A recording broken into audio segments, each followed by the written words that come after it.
Merhaba Kafadar kitapseverler. Kanalımıza hoş geldiniz. Bugün ele alacağımız eser, Japonya'nın acı dolu tarihinden doğmuş, ancak tüm dünyaya barış ve umut mesajı taşımış gerçek bir hayat hikayesidir. Eleanor Coher'ın kaleme aldığı ve Zuhal Yeke tarafından Türkçe'ye çevrilen Sadako ve Kağıttan Bin Turna Kuşu. Bu kitap, 1943 ile 1955 yılları arasında Japonya'da yaşamış olan küçük bir kızın gerçek yaşam öyküsüne dayanıyor. Hazırsanız bu dokunaklı hikayenin detaylarına inelim. Bir koşucu olarak doğmak ve tarihin gölgesi. Kitabın ana karakteri, enerji dolu ve hızlı bir kız olan Sadako Sasaki'dir. Annesi Sadako'nun daha yürümeden koşmayı öğrendiğini söylerdi. O adeta bir koşucu olarak doğmuştu. Sadako, Amerika Birleşik Devletleri Hava Kuvvetleri'nin İkinci Dünya Savaşı'nı sona erdirmek amacıyla Hiroşima'ya atom bombası attığı şehirde yaşıyordu. Bu olay, hikayenin dönüm noktasını oluşturur. Sadako o sırada bebek olmasına rağmen bombayı milyonlarca güneşin aynı anda parlaması ve gözlere diken batması hissiyle hatırladığını iddia ediyordu. Hikayenin geçtiği dönemde her yıl 6 Ağustos'ta Barış Günü kutlanıyordu. Sadako bu günü bir karnaval gibi görse de annesi onu uyarır. Bugün, atom bombası nedeniyle ölenlerin anma günüdür. Sadako'nun büyük annesi Oba da o korkunç günde ölenler arasındaydı.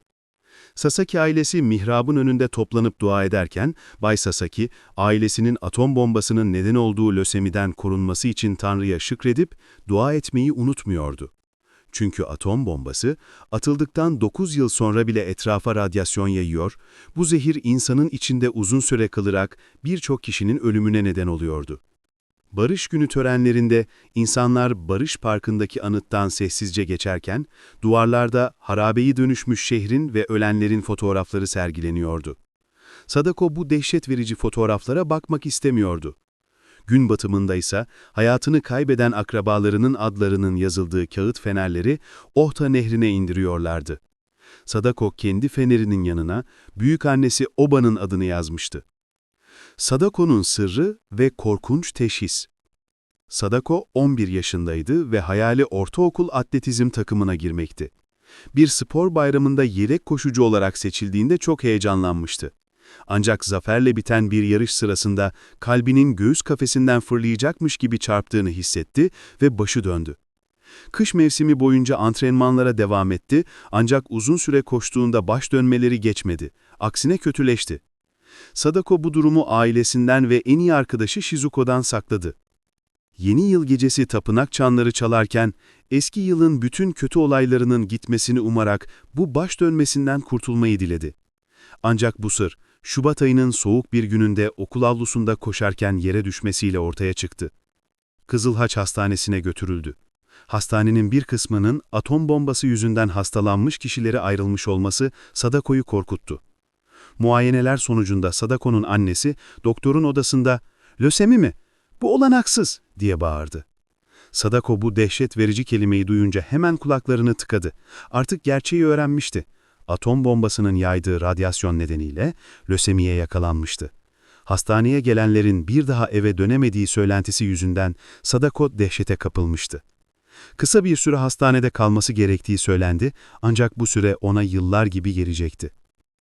Kağıttan Bin Turna Kuşu mucizesi.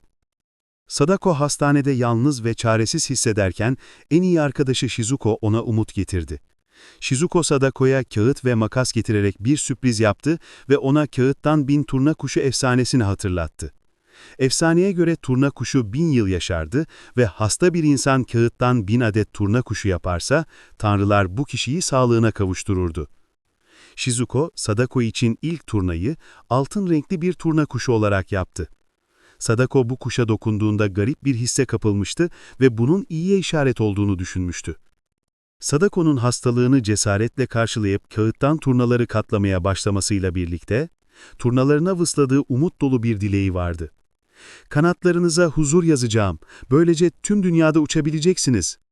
Sadako turna yapmanın kolay olmadığını anladı ancak azimle devam etti. Abisi Masahiro ise her yaptığı kuşu tavana asacağına dair söz verdi ve sözünü tuttu. Bazen birkaçını aynı ipe dizerek tavana asıyordu. Sadako altın renkli turna yanındayken kendini güvende ve şanslı hissediyordu. Birkaç hafta içinde bine ulaşmayı ve eve gitmeyi umuyordu. Ağrılar, Kenji ve son günler. Sadako lösemiye yakalanan bazı hastaların iyileştiğini bildiği için umudunu hiçbir zaman kaybetmedi. İyi hissettiği zamanlarda arkadaşlarıyla oyunlar oynuyor, mektuplar yazıyordu. Kağıt katlama sanatında ustalaşmış, 300'den fazla kuşu hatasız yapıyordu. Ancak hastalık ilerledikçe lösemi onun enerjisini tüketiyor, kömükleri sanki ateşteymiş gibi yanıyor ve baş dönmeleri karamsarlığa yol açıyordu. Hastanede atom bombası yüzünden lösemiye yakalanmış 9 yaşındaki Kenji ile tanıştı. Kenji, zehri annesinin vücudundan aldığını söylemişti. Sadako ona turnaların mucize yaratabileceğini söylediğinde, Kenji sakin bir şekilde "Ama artık çok geç" diye cevap verdi. Kenji'nin ölümü Sadako'yu yasa boğdu ve kendi ölüm korkusunu artırdı.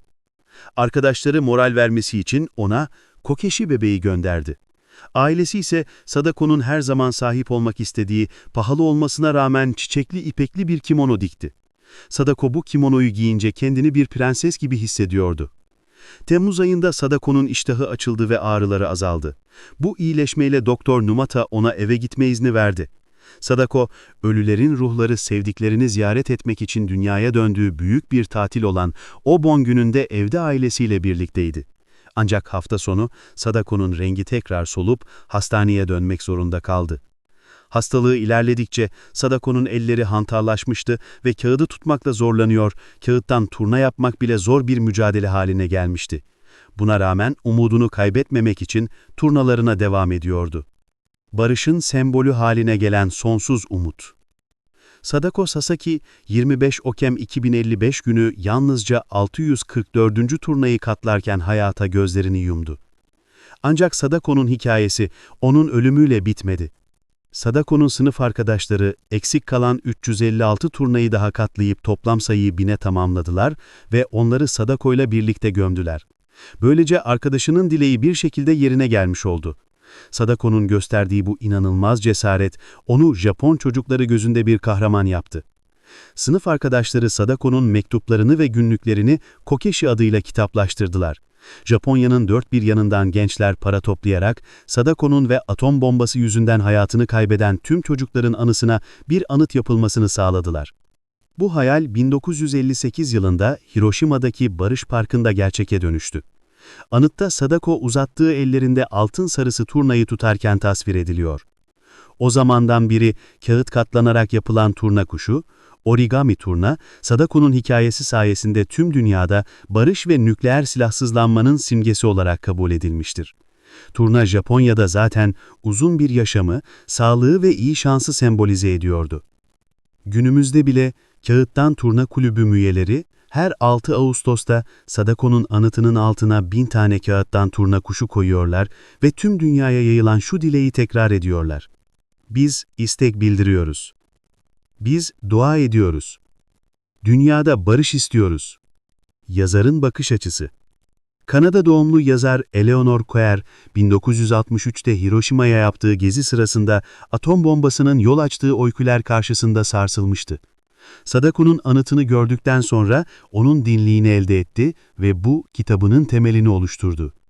Coer bu kitabı yazma gerekçesini şu sözlerle açıklar. İnsanlara Hiroşima'da 200.000 kişinin atom bombası yüzünden öldüğünü söylemek, küçük bir kızın uykusunu anlatmak kadar etkili değil. Sadako'nun kısa ama güçlü yaşam hikayesi, bizlere zorluklar karşısında umudu nasıl asla kaybetmemeyi ve küçücük bir eylemin bile nasıl büyük bir barış hareketine dönüşebileceğini gösteriyor. Eğer bu etkileyici eseri henüz okumadıysanız, listenize eklemenizi şiddetle tavsiye ederim. Kanalıma abone olmayı unutmayın. Görüşmek üzere.